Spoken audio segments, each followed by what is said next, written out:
के साथ में ज्योग्राफी सिंधु स्टडी पॉइंट्स में आपका फिर से स्वागत है। और आज हम आपके साथ में आए हैं भारतीय भूगोल के अंदर पठारों को लेके कि भारत में कितने पठार हैं और प्रायद्वीपीय पठार के अंतर्गत कौन कौन से पठार आते हैं और पठारों की विशेषताओं के बारे में हम लोग बात करेंगे कि पठार कितने प्रकार के होते हैं, यानी कि पठार कितने हैं, प्रकार के नहीं, पठार कितने हैं। तो पहले हम लोग देखते हैं कि पठार क्या है।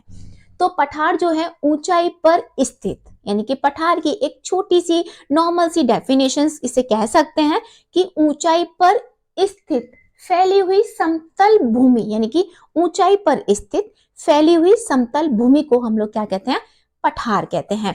अब बात करते हैं हमारे प्रायद्वीपीय पठार के बारे में, यानी कि भारत का प्रायद्वीपीय पठार, इसका विस्तार कहां से कहां तक है और इसके अंतर्गत कितने पठार आते हैं, इसमें कितने पठार सम्मिलित हैं, ये कह सकते हैं कितने पठार आते हैं। ठीक है, तो देखते हैं ये भारत का प्रायद्वीपीय पठार। इस प्रायद्वीपीय पठार के बारे में हम थोड़ी सी इंफॉर्मेशन ले लेते हैं कि जो प्रायद्वीपीय पठार है उसका आकार जो है एक नॉर्मल तरीके से सरसरी निगाहों से बच्चे देखेंगे अपने मैप पे, अपने साथ में एटलस निकाल के रखेंगे। एक बार फिर से आपको बता दिया जाता है कि ज्योग्राफी जो है वो मैप यानी कि मैप के बेस होती है। ज्योग्राफी के साथ साथ अगर आप मैप को लेके चलेंगे तो आपकी माइंड में जो पॉइंट है, जो हमारी स्थिति है, यानी कि जो हमारी लोकेशंस है, वो अगर आप मैप में देख लेंगे तो आपके माइंड में एकदम सटीक बैठ जाएगी। ठीक है, तो देखिए ये है हमारा प्रायद्वीप है जिसे हम बोल देते हैं पेनिसुला। तो ये क्या है, पेनिसुला जो है वो तीनों तरफ से, यानी कि 1 2 3 तीनों तरफ से क्या होता है, पानी से घिरा रहता है, तो उसे हम बोल देते हैं प्रायद्वीप, यानी कि पेनिसुला बोल देते हैं। अब प्रायद्वीपीय पठार के बारे में देख लेते हैं। ये पेनिसुला हो गया। अब इस पठार के बारे में देख लेते हैं कि कहां तक कैसे ये विस्तृत है। तो प्रायद्वीपीय पठार जो है दक्षिण में फैला हुआ भूभाग, यानी कि देखो ये हमारा उत्तर हो गया, ये हमारा पूर्व हो गया, ये हमारा पश्चिम हो गया, ये हमारा उत्तर और ये हमारा दक्षिण हो गया। ठीक है, यानी कि पूर्व पश्चिम उत्तर दक्षिण हो गया। तो दक्षिण में फैला हुआ ये क्या है हमारा, ये हमारा दक्षिण में फैला हुआ है, ये हमारा क्या है, दक्षिण में हमारा फैला हुआ है। तो दक्षिण में फैला हुआ भूभाग, ये भूभाग हो गया जो तीनों तरफ से 1 2 3 तीनों तरफ से क्या है, समुद्र से घिरा हुआ है। समुद्र से घिरा हुआ है, इट मींस पानी से घिरा हुआ है। ठीक है, घिरा हुआ है। अब इसका जो विस्तार है, ये तो हमारा प्रायद्वीपीय पठार हो गया। अब इसके हम विस्तार के बारे में बात कर लेते हैं। इसका विस्तार जो है वो राजस्थान से, ये राजस्थान से लेकर, राजस्थान से कुमारी आंतरिक, और यानी कि राजस्थान से कुमारी आंतरिक हो गया, और गुजरात से लेके पश्चिम बंगाल तक। ठीक है, यानी कि राजस्थान से कुमारी आंतरिक और गुजरात से लेके पश्चिम बंगाल तक, इसका हम विस्तार की बात करते हैं नॉर्मल तरीके से। ठीक है, अब त्रिभुजाकार है, यानी कि देखो ये त्रिभुजाकार है, इसको ये देखते हैं यहाँ पे मैप में क्या है, ये हमारा त्रिभुजाकार है। ठीक है, त्रिभुजाकार हो गया। चौड़ाई, जो त्रिभुजाकार इसका भाग है, यानी कि देखो ये जो त्रिभुजाकार इसका जो भाग है उसका अगर हम चौड़ाई की तरफ देखते हैं तो वो चौड़ाई कहाँ पे है इसकी, देखो यहाँ से आपको मैप में दिख रही है चौड़ाई कहाँ से है, यहाँ से इसकी उत्तर की तरफ इसकी चौड़ाई है, उत्तर की तरफ इसका चौड़ा भाग है। और अगर हम शीर्ष भाग देखते हैं तो वो क्या है, इसका शीर्ष भाग जो है देखो ये इसका दक्षिण की तरफ है। ठीक है, ये हो गया हमारा इसका। अगर हम पठार की बात करते हैं कि प्रायद्वीपीय पठार की हम लोग बात करते हैं, इस प्रायद्वीपीय पठार की हम बात करते हैं प्रायद्वीपीय पठार के उत्तर में। अगर हम ये प्रायद्वीप, हमारा ये प्रायद्वीपीय पठार हो गया, इसके हम उत्तर की बात करते हैं तो इसके उत्तर में हमारा क्या आता है, अरावली, विंध्याचल और सतपुरा की पहाड़ियां आती हैं। ठीक है, अरावली, विंध्याचल और सतपुरा की पहाड़ियां हैं। उसके बाद में अगर हम पश्चिम में, यानी कि हमारा ये उत्तर में हो गया, ये हमारा उत्तर हो गया। अगर हम इसके पश्चिम में आते हैं, किसके, इसके अगर हम पश्चिम में आते हैं तो पश्चिम में ऊंचे यानी कि पश्चिम में क्या है, ऊंचा है, ऊंचे पश्चिमी घाट है, ये रहे ऊंचे पश्चिमी घाट है, ये रहे हमारे इधर की तरफ हमारे ऊंचे पश्चिमी घाट। और पूर्व में निम्न पूर्वीय घाट आ जाते हैं। ठीक है, निम्न पूर्वीय घाट आ जाते हैं। अगर हम दक्षिण की इसकी बात करते हैं तो दक्षिण में इसकी नीलगिरी की पहाड़ियां इसके दक्षिण में स्थित हैं। ठीक है, अगर हम भारत के पठारों की बात करते हैं तो ये भारतीय पठारों में सबसे बड़ा पठार है। इतना हो गया हमारा भारतीय पठारों में सबसे बड़ा पठार है। अगर क्षेत्रफल की बात करते हैं, ये कितना क्षेत्रफल घेरे हुए है, तो ये 10 लाख वर्ग किलोमीटर क्षेत्रफल घेरे हुए है भारत के अंदर। अब दक्षिण पूर्वीय राजस्थान, इसके अंतर्गत कौन कौन से एरिया आते हैं हम ये देखते हैं। इसके अंतर्गत कौन कौन से हमारे एरिया हैं, वो है हमारा दक्षिण पूर्वीय राजस्थान, छत्तीसगढ़, आंध्र आंध्र यानी आंध्र प्रदेश के क्या, आंध्र प्रदेश के पश्चिमी भाग, झारखंड, महाराष्ट्र, उड़ीसा, कर्नाटका, केरल, अधिकांश तमिलनाडु राज्य के प्राचीन पठारीय भाग इसमें सम्मिलित है।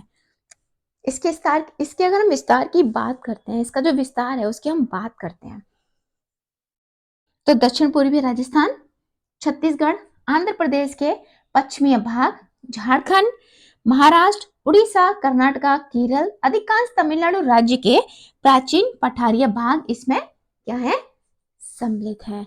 अब हम ये देखते हैं कि इसके अंतर्गत कौन कौन से पठार यानी कि कितने कितने पठार हैं।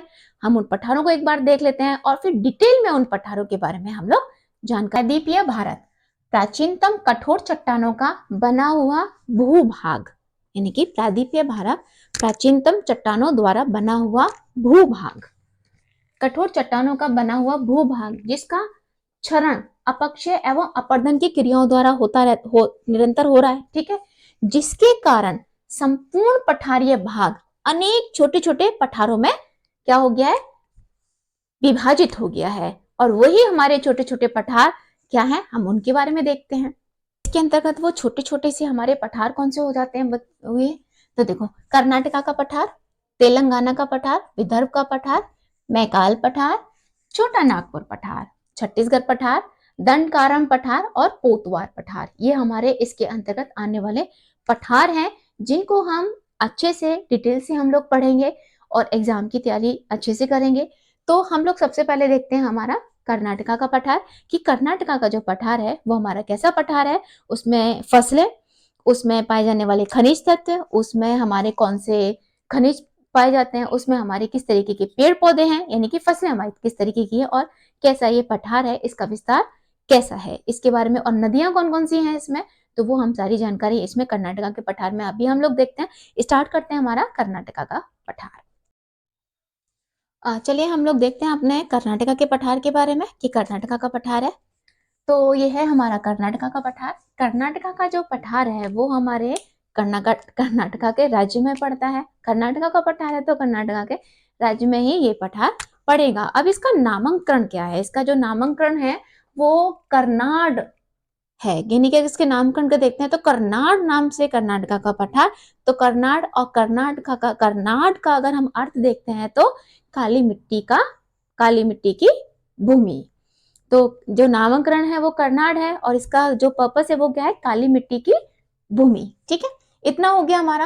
अब क्या है कि कौन सी पर्वतीय प्रणाली है, तो हमने जब चट्टानें पढ़ी थी तो हमने धारवाड़ क्रम की चट्टानें पढ़ी थी, तो ये उसी में से, तो धारवाड़ क्रम की चट्टानें यानी कि धारवाड़ पर्वतीय प्रणाली की ज्वालामुखी चट्टानें, यानी कि धारवाड़ क्रम में ज्वालामुखी की चट्टानें हैं। और कैसी कैसी चट्टानें हैं आप मुझे जल्दी से कमेंट्स करके बताइए अगर आपने मेरी वीडियो ये हमारी चट्टानों वाली वीडियो देखी है तो, ठीक है। तो धारवाड़ पर्वतीय प्रणाली की प्रणाली की ज्वालामुखी चट्टानें रवेदार है, परतदार चट्टानें और ग्रेनाइट से मिलकर बनी है, ठीक है। ये हमारी हो गई इसकी जो हमारी कर्नाटका पठार या प्लेटू की हम लोग बात कर रहे हैं। अगर हम नदियों की बात करते हैं, क्योंकि हमने नदियां भी पढ़ ली हैं, तो अगर हम नदियों की बात करते हैं, इसमें गोदावरी है, कृष्णा है, कौन कौन सी हमारी नदियां हैं, गोदावरी है, कृष्णा है, कावेरी है, तुंगभद्रा है, शरावती है, भीमा है, इसकी प्रमुख नदियां हैं। देखिए बैग हम लोग बोर्ड पे भी देख लेते हैं ताकि आपको प्रॉब्लम ना पड़े, आप नोट्स बनाए तो गोदावरी, कृष्णा, कावेरी, तुंगभद्रा, सरस्वती, भीमा, इसकी कौन सी हैं, ये हमारी प्रमुख नदियां हो जाती हैं। अगर जलप्रपात की इसमें बात करते हैं कि कर्नाटक के पठार में जो जलप्रपात है, तो जो जलप्रपात है वो शरावती नदी पर, कौन सा जलप्रपात है, जोग जलप्रपात है। और जोग जलप्रपात एकमात्र ऐसा जलप्रपात है जो पन बिजली उत्पादन का स्रोत है, ठीक है, ये भी हमने ब्लैक बोर्ड पे नोट डाउन किया है। जोग जलप्रपात किस पे, साबरमती नदी पर, भारत का सबसे ऊंचा जलप्रपात जोग जलप्रपात है, ठीक है। एक और आपको पॉइंट मिल गया एग्जाम पॉइंट ऑफ व्यू से, पन बिजली उत्पादन का अकेला क्या है, स्रोत है, ठीक है। अब क्या है, यह पठार नीलगिरी की पहाड़ियों में, अब ये पठार है, इसका बना है, तो पठार क्या है, नीलगिरी की पहाड़ियों तक आते आते ये पठार कर्नाटका का पठार ब्लूम हो जाता है। और कर्नाटका के पठार को हम दो नामों से और जानते हैं। क्या है ये पठार, इसके दक्षिणीय भाग को, यानी कि इसका जो दक्षिणीय भाग है हमारे कर्नाटका के पठार का, दक्षिणीय भाग को हम मैसूर का पठार बोलते हैं, और पश्चिमी भाग को हम किसका पठार बोलते हैं, मालनाड का पठार भी कहते हैं। ये इंपॉर्टेंट पॉइंट है इसका।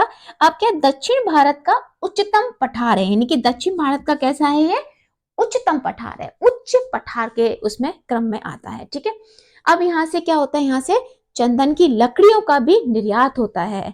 और क्या है, सागौन हो गए, यूकेलिप्टिक के पेड़ हो गए, सागौन और यूकेलिप्टिस के पेड़ कागज और फर्नीचर बनाने के काम में आते हैं। अब हम यहाँ की फसलें, प्रमुख उद्योग वगैरह हम कर्नाटका के पठार में हम देख लेते हैं कि फसलें और इसके उद्योगों के बारे में हम देखते हैं। ठीक है, अब हम देखते हैं कि कर्नाटका जो पठार है उसमें मैग्नीज, क्रोमियम, तांबा, बॉक्साइट का खनन होता है। और बाबा बुदान की जो पहाड़ियां हैं वो भी हमारे किसके अंतर्गत आती हैं, कर्नाटका के पठार के अंतर्गत आ जाती हैं। तो बाबा बुदान की पहाड़ियों में लोहा अयस्क और कोलार जो क्षेत्र है वो किसके लिए है, स्वर्ण क्षेत्र में सोने के विशाल भंडार पाए जाते हैं। ये भी इंपॉर्टेंट पॉइंट बन गया। ठीक है, यानी कि बाबा बुदान की पहाड़ियों में, बाबा बुदान की पहाड़ियां क्या है, लोहा अयस्क और कोलार का जो क्षेत्र है, स्वर्ण क्षेत्र में सोने के विशाल भंडार है। अगर हम फसलों की इसमें बात करते हैं तो ज्वार, कपास, चावल, गन्ना, तिल, मूंगफली, तंबाकू, नारियल, कॉफी। ठीक है, अगर उद्योगों की बात कर लेते हैं तो वस्त्र निर्माण, खाद्य और तंबाकू प्रसंस्करण है, यहाँ पे छपाई भी शामिल है। राजधानी इसकी बैंगलोर है। औद्योगिक जो केंद्र हैं वो मैसूर, बेलगांव, गुलबर्ग, बेलारी, बीजापुर इंपॉर्टेंट सिटीज में से आती है। तो हमारा क्या हो गया, ये हमारा कर्नाटका का पठार हो गया। आई होप आपको इतना कर्नाटका के पठार बिल्कुल शॉर्ट में, बहुत ज्यादा या बहुत डिटेल में आपको दिया है, लेकिन बहुत शॉर्ट, इसमें बहुत ही कम टाइम में आपको समझाने की कोशिश की गई है। अगर आप मेरे चैनल पर नए हैं तो प्लीज मेरे चैनल को लाइक, सब्सक्राइब करिएगा और कमेंट्स करके बताइएगा कि आपको कैसा लगा। Thank you.